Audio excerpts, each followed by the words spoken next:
ఆమె ఎందుకు కామాక్షి కామదాయిని అవుతుంది అంటే ఆమె యందు సరస్వతీ శక్తి, లక్ష్మీ శక్తి, ఆమె యందే పార్వతీ శక్తి, మూడు శక్తులు కలిగి ఉన్నటువంటి మూలపుటమ్మ. కాబట్టి ఆవిడ ఏదైనా ఇవ్వగలదు. ఆ కామాక్షి కామదాయిని, కోరిన కోరికలు తీరుస్తుంది.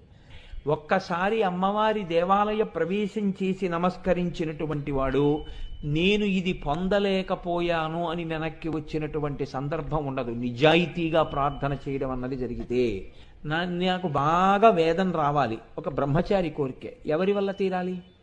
ఆవిడ అనుగ్రహంతోనే తీరాలి. నాకు మంచి భార్య రావాలి, ఎవరి వల్ల తీరాలి? ఆవిడ వల్లే తీరాలి.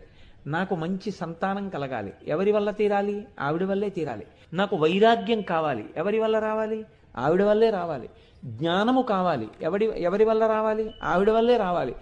చిట్ట చివరికి మోక్షం కావాలి, ఎవరివ్వాలి? ఆవిడే ఇవ్వాలి.